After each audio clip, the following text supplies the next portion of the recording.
Just in case you hear any shouting or anything,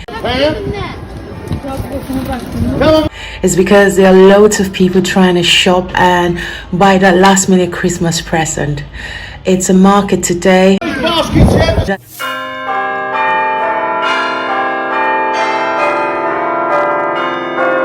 Almost 3 o'clock, it's getting dark, so let's get this video started. Hi, how are you? I haven't seen you in a long time. I must apologize again because I always want to make these videos, but then life has been very busy. Now, a lot of people ask me how many hours I work.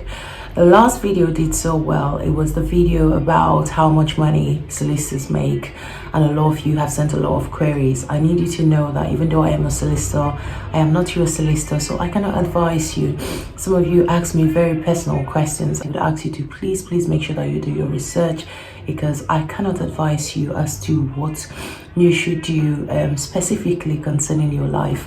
So today I'm going to be talking about how many hours lawyers work, because some of you are already doing the math, like if a solicitor makes £300 per hour, how many hours do they work in a day? 300 times maybe 24 hours in a day, and I'd VAT you on that. Not necessarily. First of all, I want to say that not all hours are billable, so you do not bill on every hour that you have spent on a particular client's file. So there is a list of what you can bill for, but the main thing is some solicitors are working crazy hours that are not documented and that are not claimed for, and there are different reasons why that would be. I'm extremely busy. Yes, I'm working on a Saturday. It's not the norm. I do not work every Saturday. In fact, I hardly work any Saturdays. If you do not know, I am a wife to a very busy husband, and I have 4 children, and I always make sure that my life is very balanced. But this is a profession where you will need to put in hours, and you never know when you will need to put in hours. So you can work like 30 hours this week, which is almost impossible because that's 2 days for me sometimes, and it's possible that the very next week you're working like 70, 80 odd hours. In fact, you're working so much that even when you're sleeping, you're having dreams about your work. In fact, sometimes I think I actually do all of my letters in my head. I actually do all of my arguments in my head before you put it down. So when I talk to myself a lot, people are like, you actually talk to yourself? Especially if they've just met me for the first time and we're working. I tell you something, when I do like a very good dance or I sing properly, it's because I have worked so much that that creative side comes out of me.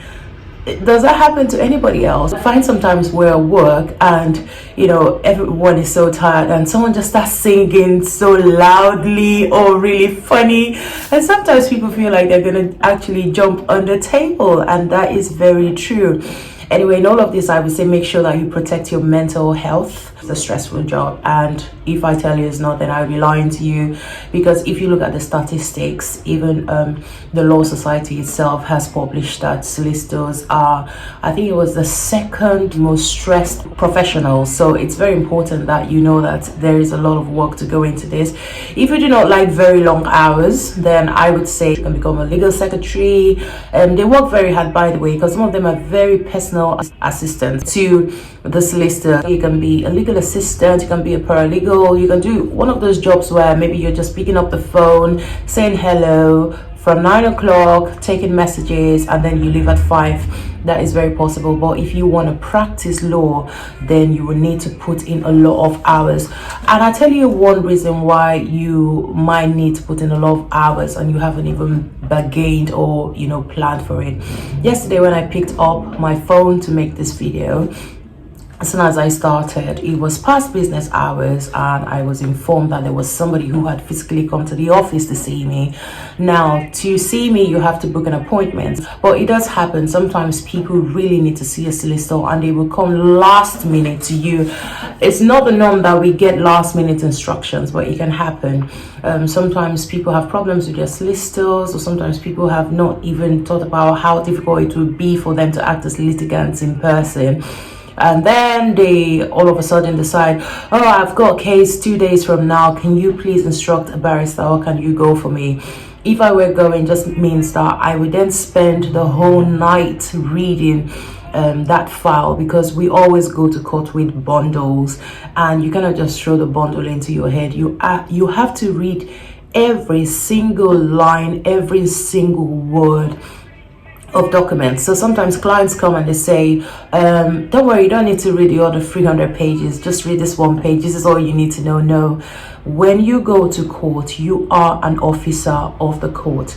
You need to know what you're saying, and you need to be able to lead the judge.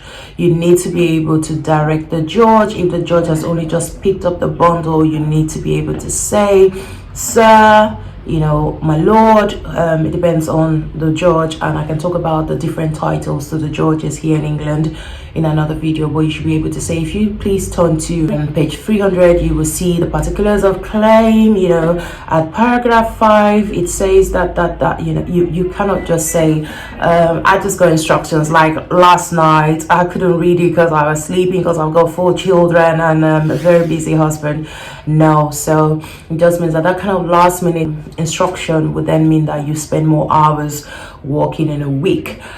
Think about it. If I then sent the bundle to a barrister, the barrister would do the same thing. The barrister would then have to work extra hours unplanned for that week. We do get paid for it, definitely, but sometimes that last minute instruction we have to decline, because you have other things that you're doing, and you want to make sure that you are acting in the client's best interest and that you have enough time to prepare. Whether you work in a corporate field, a corporate firm, or private practice, in-house, would also determine how many hours you put in.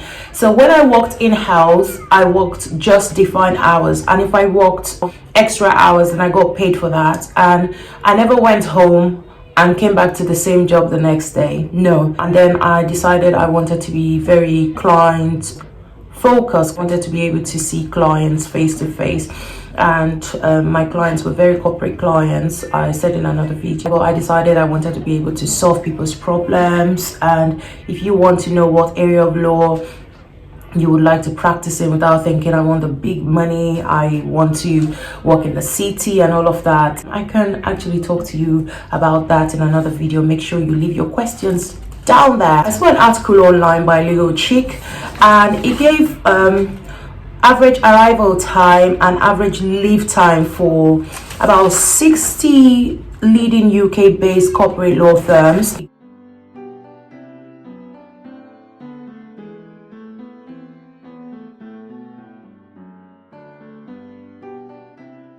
So average arrival time for Ellen and Overy, 9:10 a.m. Average leave time is 8:43 p.m.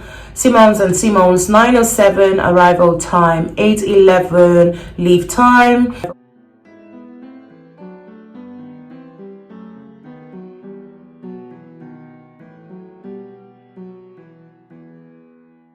You have Clyde and Co, 9:08 a.m. leave at 7:01.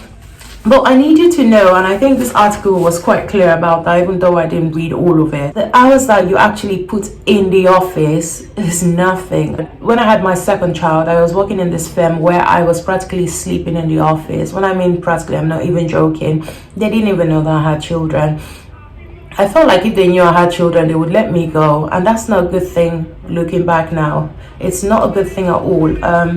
I was working all these hours, I was putting in more hours than the partners and all of that, and at some point I had to let that job go because my son was breastfeeding at the time and was refusing bottled milk that was being given to him by a nanny. I had to employ one nanny for, you know, my children, and I think it was my second son, no, it was my first one. Anyway, my son was not eating and I had to leave that job. So sometimes you are working at work, say you put in 11 hours at work, but when you go home you're still working till the morning, and that happens to me a lot, especially when I have a case.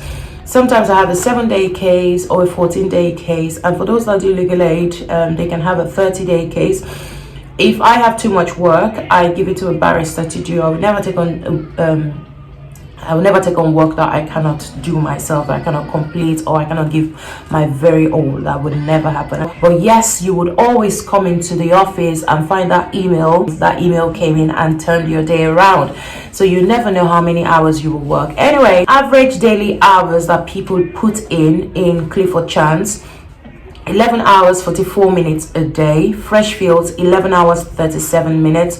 Allen and Overy 11 hours 33 minutes.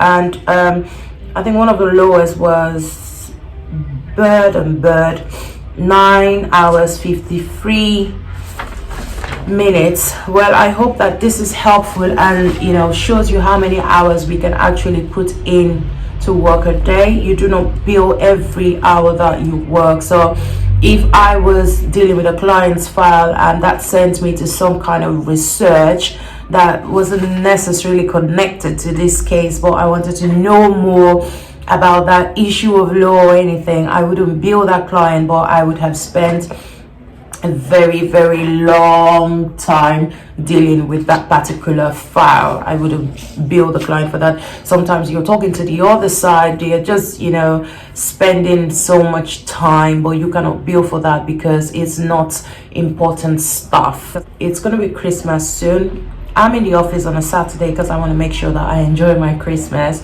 December is one of those busy months. For me this year, I think it was July, because we went from having all our hearings from March, put in July, and then August was so busy and December is so busy. And in January, I'm going to have court hearings practically every single day from, just a glance of my my diary. So I might take you along on one occasion when I'm going to court, but I must let you know that I'm not allowed to show you the court. I'm not allowed to discuss anything concerning my clients. I mean, this is a profession where confidentiality is one of the highest duties you owe to a client. Like, you take their business to the grave, you don't discuss them. So obviously I can't tell you anything about my case, but if I ever talk about anything, I want you to know that it has nothing to do with a particular client. I might just show you myself going to court and then maybe talk you through the procedures as to what happens in court, like examination, cross-examination, and give you a feel of what it is like practicing law. Anyway, I hope that this has been useful, and I want you to leave me a comment. I want you to let me know that these videos are helpful, and it's always nice to hear from you, and when you tell me that they are helpful, I like that. I hope you have a fantastic Christmas, and I'm so happy that I managed to do one video before the new year. I said I was going to do it, and I did it. But the new year, you're going to be seeing a lot of me. They're going to be shorter videos, but I'll be making sure that I make videos, and keep your questions coming. If you haven't pressed the like button, then I do not know why. You have to press the like button, especially for my heart and for the fact that even though I have a very bad cold, finding it very hard to swallow, I've been able to make this video. And I'm covering my ears because my right one hurts a bit. Anyway, take care of yourself, invest in yourself, make sure you're taking your vitamin D, vitamin C's, and make sure that you're taking care of your family and yourself. I look forward to hearing from you. I look forward to seeing you in the new year, and I might even have a video before the new year. But leave a comment. Bye now. Bye.